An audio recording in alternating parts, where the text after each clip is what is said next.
everyone, welcome back. So it's just me today because I'm the one who did something.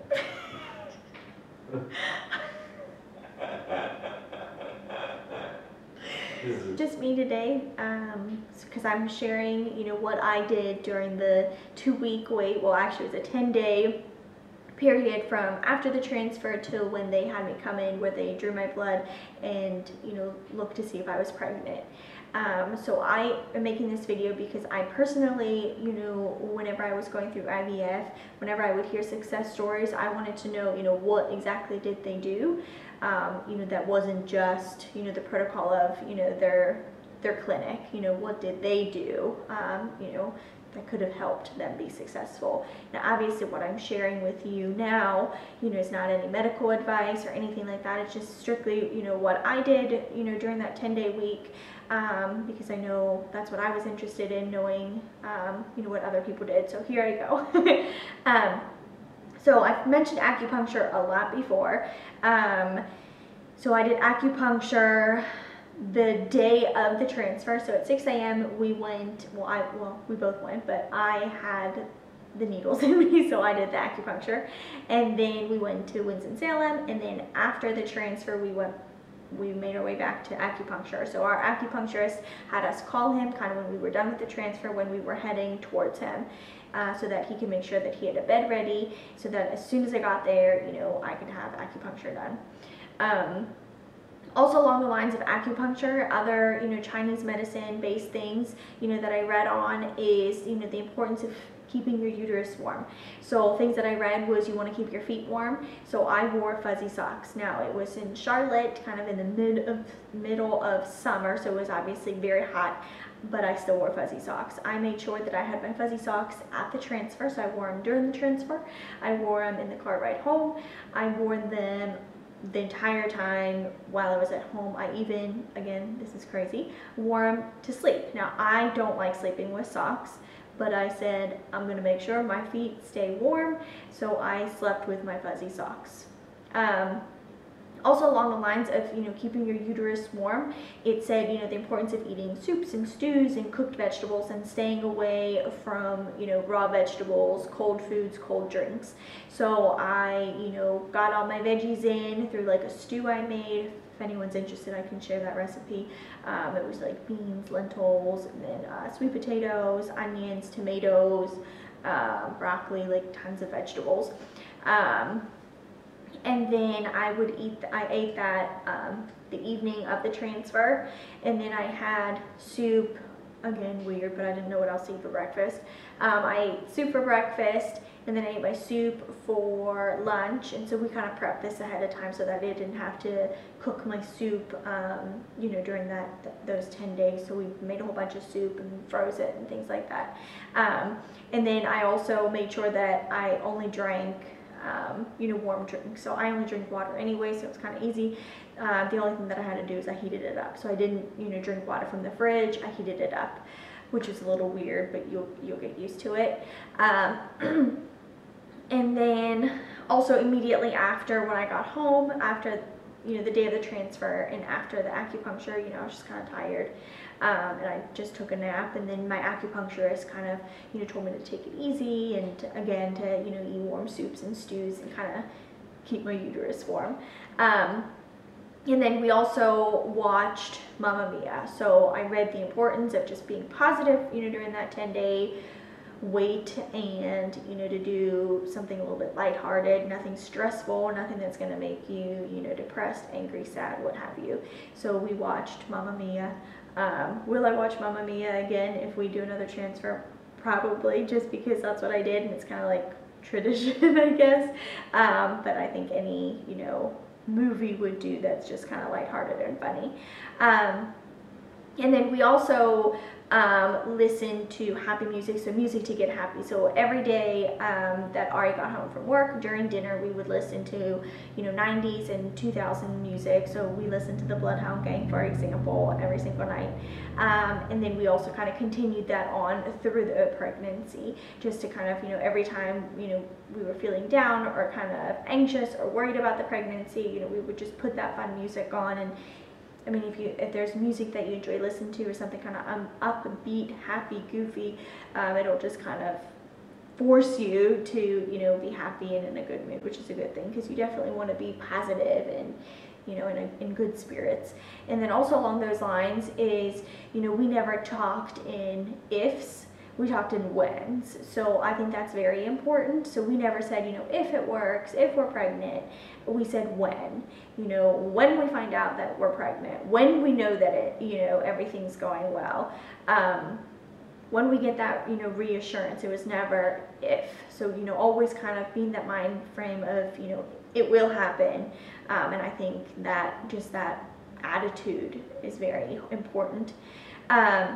Also along the lines of, you know, being in a good mood, I get scared easily.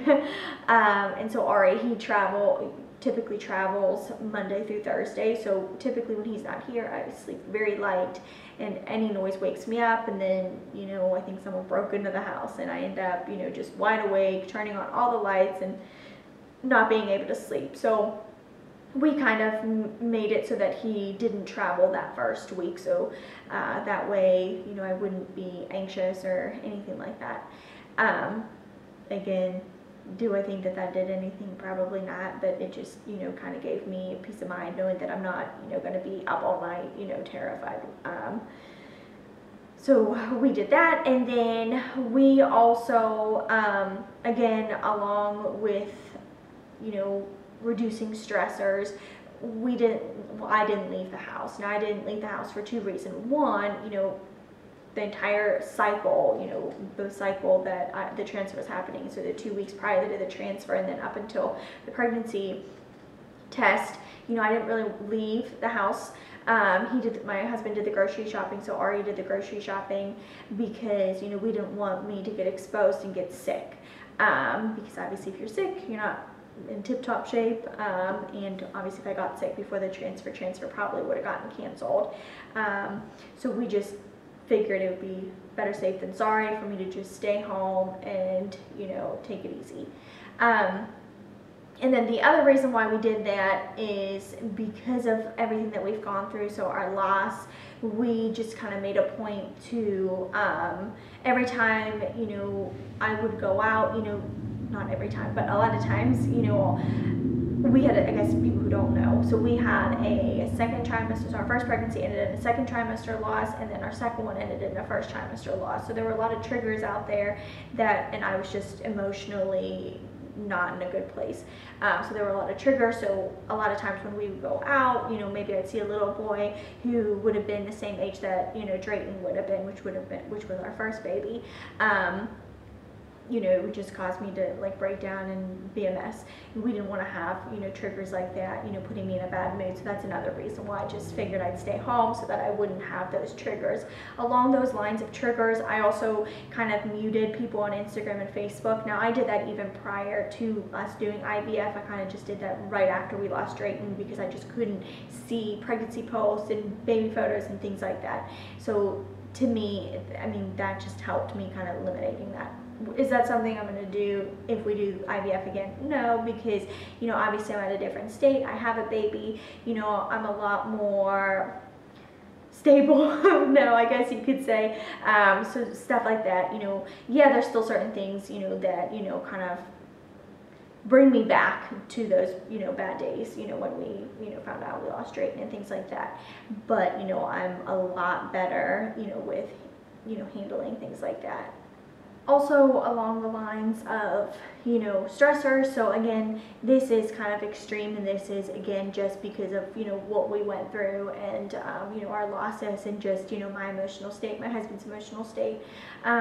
So we didn't tell anyone we were doing IVF, so that was kind of a big secret. And, you know, if you know our story, and I will have a video about this too, but we actually didn't tell anyone that we were pregnant or that we had a baby until Paxton was home from the hospital. So he was 3 days old when we, you know, kind of Skyped, well, FaceTimed our family and kind of said, surprise, we did IVF, it was successful, we have a baby.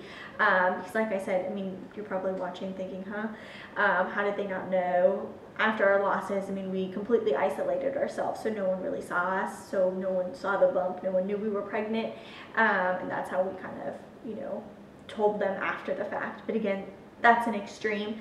But because of, like I said, because of all that, no one knew we did IVF. And so like I mentioned, I isolated myself from everyone.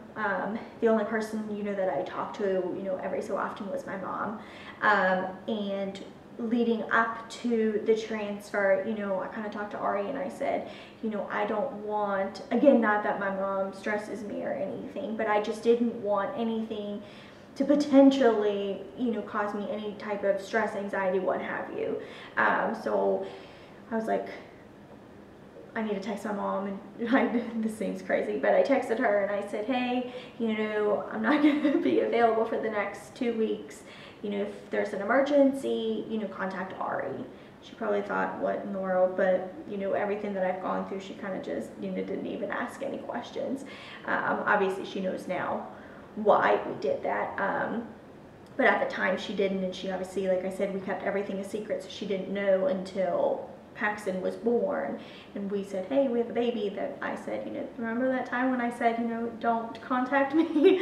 That was, you know, when we did the transfer. So again, would we do that again? No, because like I said, I mean, we're not isolating ourselves right now. Well, I guess the pandemic is causing us to isolate ourselves, but, you know, we're talking to family, we're Skyping, you know, they're seeing Paxton over, you know, video, so nothing's a secret now. And if we do IVF again, you know, I'm not going to say, you know, don't talk to me, because we're just going to be at a different place at that point. So again, that's an extreme, and I don't see anyone watching this video needing to do that or wanting to do that, because it's kind of crazy. So I guess what I'll mention again is I mentioned the acupuncture that we did it the day of, and then I continued to do the acupuncture every other day, essentially to when I got the positive pregnancy test. And then I continued going every other day throughout the first trimester. And then in the second trimester, I kind of dialed it back, just because, I mean, it's expensive going to acupuncture. Our insurance does not cover it, and it kind of got to the point where, you know, it's expensive. So then we dialed it back, and then we went every 3 days. Well, I went every 3 days, and then I went every 3 days up until, you know, everything, you know, with COVID happened. And then I want to say it was at 36 weeks that I didn't go, just because it was too risky for me to, you know, go to acupuncture, and I just kind of stayed home, and the only appointments that I went to were my OB and my, you know, MFM appointments. But up until then, acupuncture I went throughout the entire pregnancy. And then, yeah, so the big things and things that I would do again, so I want to kind of recap, is just to have a positive attitude, to think in whens, not ifs, to, you know, I would definitely do my acupuncture again. I will definitely, you know, wear my fuzzy socks, keep my uterus warm, and drink my warm, you know, soups and warm water, and not have anything cold food to drink. And then again, remove unwanted stress. Again, I'm not going to do it to the extreme that I did, you know, this time around, just because, you know, I'm in a different state right now. But that's basically it. And then the only thing that I'll add is, obviously, I viewed myself as pregnant, you know, during that time period, because, you know, embryo was transferred, and I was like, well, I'm pregnant, you know, as they say, pregnant until proven otherwise. So, you know, obviously no alcohol, no caffeine. I, you know, already didn't do deli meat and all the things they tell you during pregnancy to kind of avoid, because like I said, I was already pregnant. It's just I needed it to stick. So that's kind of everything I did. And thank you for listening to us. And yeah, we'll see you soon.